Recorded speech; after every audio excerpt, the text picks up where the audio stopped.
Study IQ IAS, अब तैयारी हुई अफोर्डेबल।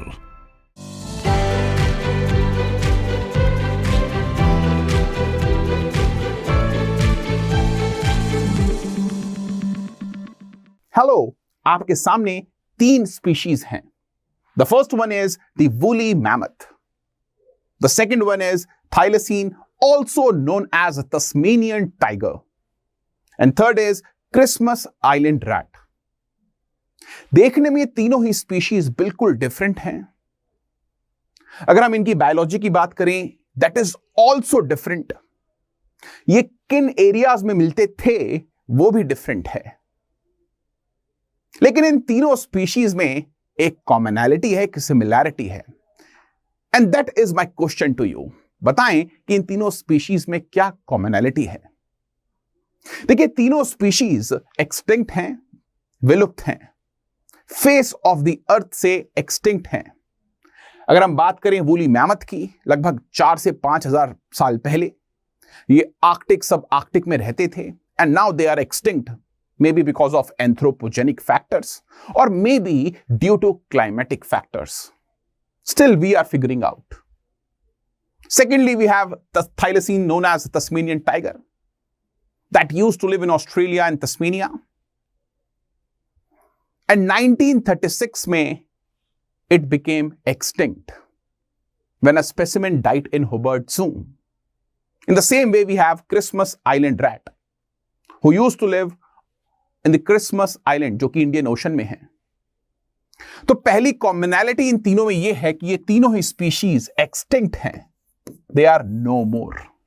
एंड दूसरी कॉमनैलिटी यह है, ये आपको पता होगी if you have seen the news, इन तीनों ही स्पीशीज को रिसेलेक्ट करने के लिए प्रोजेक्ट्स लॉन्च हो गए हैं या फिर होने वाले हैं। अगर हम बात करें वूली मैमथ की, एलिफेंट्स के थ्रू वूली मैमथ को रिसरेक्ट करने की बात चल रही है। सेम जो हमारी आज का सेशन है, हम बात करने वाले हैं थाइलेसीन के बारे में, तस्मेनियन टाइगर के बारे में, जिसको लेकर रिसेंटली एक प्रोजेक्ट लॉन्च किया गया है to resurrect it and rewild it in Australia. And same way में क्रिसमस आइलैंड रैट्स को भी क्लोन करके रिसरेक्ट करने का प्रोजेक्ट जो है वो लॉन्च होने वाला है। तो दोस्तों, आप सभी का स्वागत है स्टडी IQ IAS में। I welcome you all on this platform of study IQ IAS। My name is Rohan Tyagi और आज के सेशन में हम जानने वाले हैं कि तस्मेनियन टाइगर क्या है, क्यों ये एक्सटिंक्ट हुआ, कैसे ये एक्सटिंक्ट हुआ, और साथ ही जो रिसेंटली न्यूज में ट्रेंडिंग न्यूज है, ट्रेंडिंग टॉपिक है, resurrection of Tasmanian tiger. So without further adieu, let's start. तो गाइस, ये एनिमल जो आपको अपनी स्क्रीन पर दिखता है तस्मेनियन टाइगर है। इसको हम थाइलेसीन भी कहते हैं। अगर आप इसको देखेंगे तो it is a dog like animal, it is a dog like animal. लेकिन क्योंकि इसकी पीठ पे देखें, कमर पर देखें, तो आपको ये धारियां देखने को मिलती हैं, that is similar to a tiger. जो टाइगर है, बाघ जो हमें मिलता है भारत में या फिर साउथ ईस्ट एशिया में, तो बिकॉज ऑफ दैट हम इसको तस्मेनियन टाइगर कहते हैं। दोस्तों, लास्ट 100-150 सालों में तस्मेनियन टाइगर को मारकर, शिकार कर एक्सटिंक्ट कर दिया गया, और जो लास्ट एरिया जहां पर यह मिलता था वो तस्मेनिया था। तो एक बार सबसे पहले जानते हैं कि ये है क्या, कौन सी स्पीशीज को ये बिलोंग करता है, एंड इसकी रेंज क्या थी जब ये एक्सटिंक्ट नहीं हुआ था। तो सबसे पहली चीज, ये प्रोजेक्ट है जो रिसेंटली आप देखेंगे लॉन्च किया गया था। साइंटिस्ट ने प्लान किया है इसको रिसर्च करने के लिए। ये तस्मेनियन टाइगर आप यहां पर देख सकते हैं, और काफी ज्यादा ट्रेंडिंग ये न्यूज है।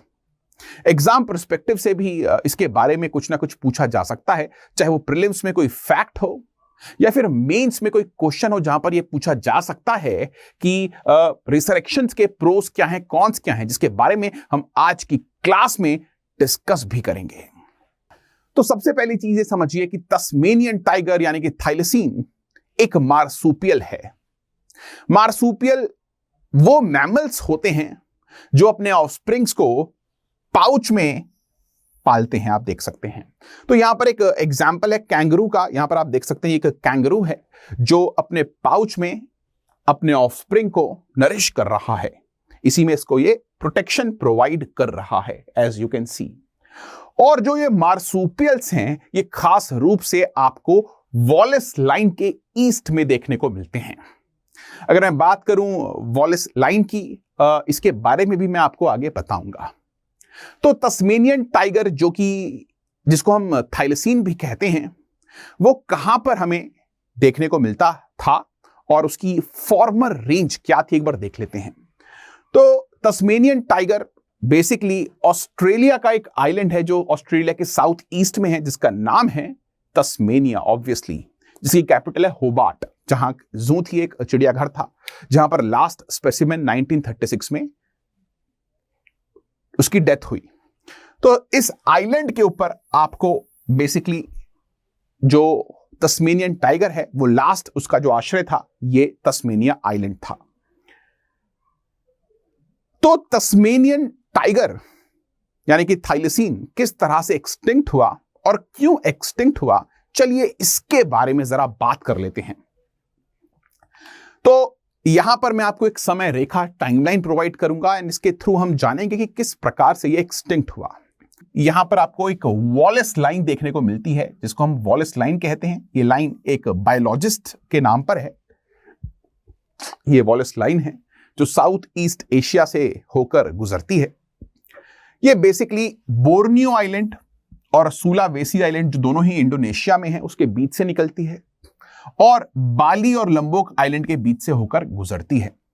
तो अगर आप इसकी बात करते हैं, तो वॉलेस लाइन की बात करते हैं, तो इसके वेस्ट में आपको एशियाटिक एनिमल्स देखने को मिलते हैं, जैसे कि टाइगर्स। अगर हम बाली की बात करें, कुछ साल पहले तक बाली में आपको बाली टाइगर देखने को मिलता था, आज के समय पर नहीं है, वो अलग बात है। लेकिन tiger is a Asiatic animal basically. और इस लाइन के ईस्ट में आपको ऑस्ट्रेलेशियन एनिमल्स देखने को मिलते हैं, जो कि खास रूप से ऑस्ट्रेलिया के हैं, जैसे कि कैंगरूस, मार्सुपियल्स। तो बेसिकली वॉलेस लाइन क्या है? वॉलेस लाइन वो लाइन है जो फौना को डिवाइड करती है। अब ये लाइन ऑब्वियसली बहुत ज्यादा वाटर टाइट नहीं है। कुछ बर्ड्स ऐसी हैं जो आपको दोनों साइड में मिलती हैं, कुछ एनिमल्स ऐसे हैं जो ह्यूमन की वजह से दोनों साइड में आपको मिलते हैं। फॉर एग्जांपल बैट्स की अगर हम बात करें, चमगादड़ों की, सेम स्पीशीज के चमगादड़ आपको वॉलेस लाइन के दोनों साइड में देखने को मिलते हैं। पिग्स की बात करें, दोनों साइड में देखने को मिलते हैं। कैंगरूज की बात करें तो ऑब्वियसली वो कैंगरूज जो हैं वो आपको इस लाइन के ईस्ट में ऑस्ट्रेलिया की तरफ देखने को मिलते हैं। वहीं बाघों की बात करें, टाइगर्स की, से बाली में आपको टाइगर देखने को मिलता था। फाइन। तो ये चीज समझनी काफी जरूरी है कि वॉलेस लाइन जो है वो एक फॉनल लाइन है। फाइन। एंड अगर हम बात करें तस्मेनियन टाइगर की, तो वो हमें यहां पर देखने को बेसिकली मिलता था। पहले पूरे ऑस्ट्रेलिया में था, उसके बाद केवल यहां पर सिमट कर रह गया, तस्मेनिया में सिमट कर रह गया। तो ऐसा क्यों हुआ, चलिए इसके बारे में एक बार समझते हैं।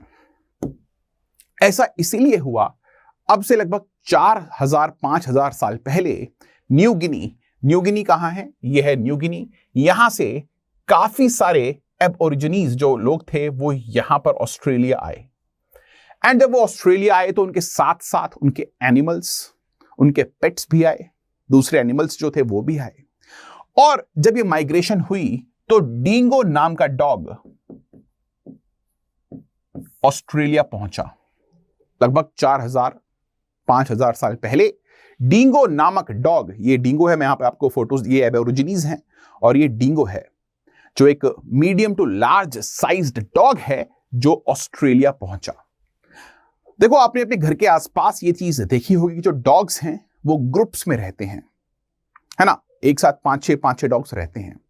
वहीं दूसरे हाथ पर जो तस्मेनियन टाइगर्स थे ऑस्ट्रेलिया में, वो अकेले रहते थे।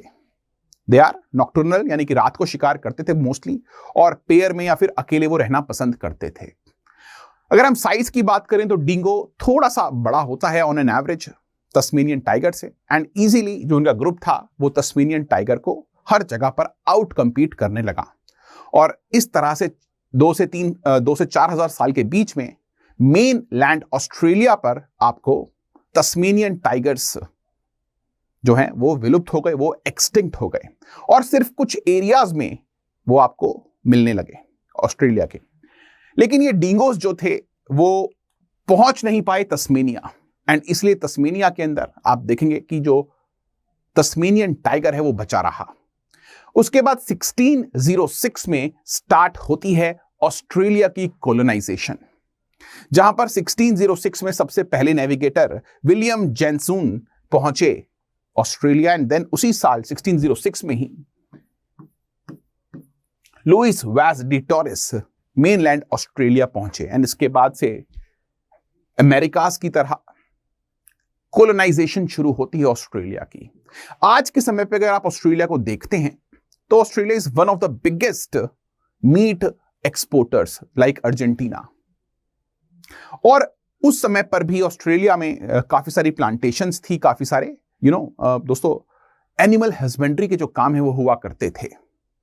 और उस समय पर तस्मेनियन टाइगर एक मेनेस, एक इशू बना ऑस्ट्रेलियन फार्मर्स के लिए, क्योंकि वहां की जो लाइफ स्टॉक थी, जो कैटल्स थी, गोट्स थी, शीप्स थी, इवन हेंस थी, मुर्गियां थी, उनको मारकर तस्मेनियन टाइगर खाने लगा। और ऑस्ट्रेलियन गवर्नमेंट ने हर एक तस्मेनियन टाइगर की बॉडी पर इनाम रख दिया, और वहां से शुरू होती है मास किलिंग्स ऑफ तस्मेनियन टाइगर्स। और मेनलैंड ऑस्ट्रेलिया से बहुत जल्द ये एक्सटिंक्ट हो गया। जो साउथ वेस्टर्न ऑस्ट्रेलिया है वहां पर भी ये बात तक मिलता था, लेकिन उसके बाद ये एक्सटिंक्ट हो गया। और 1910 तक, 1910 और 1920 तक अगर आप बात करते हैं, वाइल्ड में ये मिलना बंद हो गया। It was extinct in wild till 1920। अब कुछ स्पेसिमेंट्स ऐसे थे उस समय पर जो जूस के अंदर एक्सपोर्ट कर दिए गए थे, और इसी तरह से एक लास्ट स्पेसिमेन जो तस्मेनियन टाइगर का था गाइज, वो होबार्ट के जू में था, और उसकी डेथ होती है कब? उसकी डेथ होती है 1936 में। और 1936 में यह डिक्लेयर कर दिया जाता है कि Tasmanian tigers are now extinct. लेकिन उस समय के नेचुरलिस्ट्स, बायोलॉजिस्ट्स ने तस्मेनियन टाइगर्स के बहुत सारे स्पेसिमेंट्स को स्टोर करके रखा। जी हाँ, उस समय पर स्टेम सेल्स का कॉन्सेप्ट नहीं था कि आप एम्ब्रॉयज को स्टोर कर लें, कोल्ड स्टोरेज कर लें, क्रायोजेनिक स्टोरेज कर दें। तो मोस्टली उस समय पर क्लीन करके उनकी बॉडीज को अल्कोहल के अंदर, एसिटाइल के सोल्यूशन के अंदर स्टोर किया जाता था। और आज के समय पर वही एक सोर्स है हमारे पास जहां से हम तस्मेनियन टाइगर का डीएनए एक्सट्रैक्ट कर सकते हैं, उसकी जीनोम सीक्वेंसिंग कर सकते हैं। अगर हम बात करते हैं तस्मेनियन टाइगर की, तो उसकी एनवायरनमेंट में उसका इकोलॉजिकल रोल क्या था, इसके बारे में समझते हैं और जानेंगे कि क्यों यह इतना इंपॉर्टेंट था। अगर हम तस्मेनियन टाइगर की थैलेसीन की बात करें तो वो एक अपनी एनवायरनमेंट में एपेक्स प्रेडिएटर था, शिकारी था। और अगर आप किसी भी इकोसिस्टम में से एपेक्स प्रेडिएटर को हटा दें तो क्या होता है? वो इकोसिस्टम टोटली अनस्टेबल हो जाता है। इसके बहुत सारे एग्जाम्पल्स हैं। सबसे पहला एग्जाम्पल मैं आपको दूंगा यूएसए, अमेरिका का, जहां पर मेनलैंड अमेरिका में से हमने ग्रे वुल्फ्स को मार दिया। यही इशू था, वहां पर भी लाइफ स्टॉक के ऊपर ग्रे वुल्फ्स जो थे वो अटैक करते थे, तो ग्रे वुल्फ्स के ऊपर बाउंड्री रखी गई और ग्रे वुल्फ्स को एक्सट्रीमिनेट कर दिया गया। लेकिन अलास्का के अंदर ऐसा नहीं हुआ। अलास्का के अंदर कुछ ग्रे वुल्फ्स बच गए। उसके बाद देखा गया कि जो वहां की लोअर ट्रॉफिक लेवल्स के एनिमल्स थे, उन्होंने इकोसिस्टम को खराब करना शुरू कर दिया। वहां पे जो ग्रासलैंड्स हैं, टेम्परेट ग्रासलैंड्स, उनको खा गए, घास पूरी खा गए। हर्बीवोर्स की जो पॉपुलेशन है वो आउट ऑफ कंट्रोल हो गई, और जो इकोसिस्टम है वो बेसिकली अनस्टेबल हो गया। तो इसी तरह से ऑस्ट्रेलिया के अंदर हुआ। तस्मेनियन टाइगर्स को एक्सट्रीमिनेट किया, तो इसके बाद हर्बीवोर्स की जो वहां पर पॉपुलेशन है वो आउट ऑफ कंट्रोल हो गई। इवन जो लोअर ट्रॉफिक लेवल पर दूसरे कार्निवोर्स हैं, उनको जेनेटिक इश्यूज होने शुरू हो गए। मैं आपको दिखाता हूं। ये देखिए, ये है तस्मेनियन डेविल। ये एक छोटा कार्निवोर है और आज के समय पर ये इंडेंजर्ड है। क्यों? क्योंकि तस्मेनियन डेविल को एक बीमारी है, काफी बड़ी एक जेनेटिक बीमारी है, वो है फेशियल ट्यूमर। ये आप देख सकते हैं। तो अगर यहां पर हमारे पास आज भी तस्मेनियन टाइगर होता तो वो तस्मेनियन डेविल की जो वीकर पॉपुलेशन है उसको एक्सट्रीमिनेट करने में मदद करता, उसको वो एक्सट्रीमिनेट कर देता। फॉर एग्जाम्पल अगर आप अफ्रीका की बात करें, अफ्रीका में क्या होता है, जो वीक हाइनास होते हैं उनको लायंस मार देते हैं, और जो वीक लायन कब्स होते हैं उनको हाइनास या फिर लेपर्ड्स मार देते हैं। तो जो शिकारी होते हैं, प्रेडिएटर्स होते हैं, वो आपस में एक बैलेंस बनाकर रखते हैं, और जो वीकलिंग्स होते हैं उनको एक्सट्रीमिनेट कर देते हैं। तो सिर्फ अच्छी जीन्स, जो हेल्थी जीन्स होती हैं, वो आगे ट्रांसमिट होती हैं, और जो स्पीशीज है वो काफी हेल्दी रहती है। इसके अलावा ट्रॉफिक डाउनग्रेडिंग हुई, वही चीज है कि बेसिकली जो लोअर ट्रॉफिक लेवल्स पे एनिमल हैं उनके अंदर इश्यूज होने शुरू हुए, जेनेटिक जो हुए। दूसरा, इन्वेजिव स्पीशीज का इशू हुआ। अगर मैं बात करूं ऑस्ट्रेलिया की, आज के समय पर ऑस्ट्रेलिया एक ऐसा कॉन्टिनेंट है जहां पर इन्वेजिव स्पीशीज ने हैवॉक क्रिएट की हुई है, चाहे वो फेरल डॉग्स का केस हो, फेरल कैमल्स का केस हो, या फिर फेरल कैट्स का केस हो। आप सभी को पता है कि जो यूरोपियंस थे वो मोस्टली कैट्स को, बिल्लियों को पेट रखते थे, और जब ये पेट्स जंगलों में भाग जाती थी तो यहां पर ये वाइल्ड अपनी जिंदगी जो है, जंगली जिंदगी शुरू करती थी।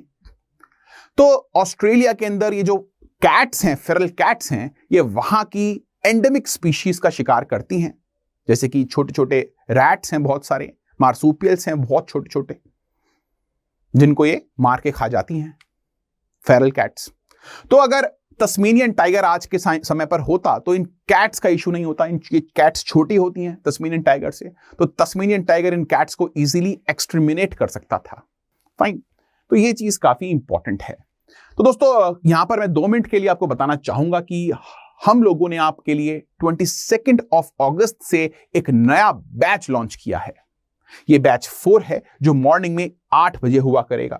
एक फाउंडेशन बैच है यूपीएससी प्री प्लस मेंस का, जहां पर आपको लाइव क्लासेस के साथ साथ hand written crisp notes, 1-to-1 doubt resolution, answer writing practice, Gyanvani sessions etcetera देखने को मिलेंगे। और अगर आप इसमें एनरोल करना चाहते हैं तो प्लीज यूज करें कोड का RT लाइव, और अपने 10% जो आपका अमाउंट है उसको आप सेव कर सकते हैं। कोड है RT लाइव, अगर आप इसका यूज करेंगे तो आपको कोर्स के अमाउंट पर 10% डिस्काउंट मिलेगा। जी हां, तो पहली 2 चीज हमने देखी। सबसे पहले कि थाइलेसीन है क्या, एक तरह का मार्सूपियल है, और वो कहां पर मिलता था और वो क्यों एक्सटिंक्ट हुआ। तो ये 2 पार्ट्स हमने कवर किए। 3rd पार्ट पे मूव करते हैं, जिसकी वजह से हम ये क्लास कर रहे हैं, और वो है क्या? जी हां, वो है resurrection project of thylacine. Resurrection project of thylacine, जिसको लॉन्च किया है Colossal Laboratories and Biosciences Institute ने। आप देख सकते हैं ये वो इंस्टीट्यूट है जिसने इस प्रोजेक्ट को लॉन्च किया है। दोस्तों यही इंस्टीट्यूट वूली मैमथ का भी प्रोजेक्ट रन कर रहा है। एशियन एंड अफ्रीकन एलिफेंट्स को कंजर्व करने के लिए भी यही काम कर रहा है।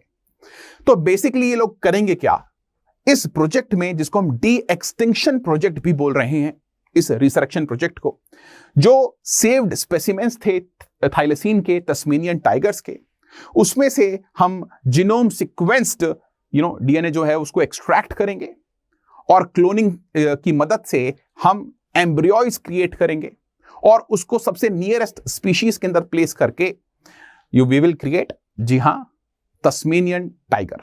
फाइन, तो यहां पर आप देख सकते हैं नियरेस्ट स्पीशीज कौन सी है, वो है डुनार्ट, जो तस्मेनियन टाइगर के सबसे क्लोजेस्ट है, थाइलेसीन के सबसे क्लोजेस्ट स्पीशीज है।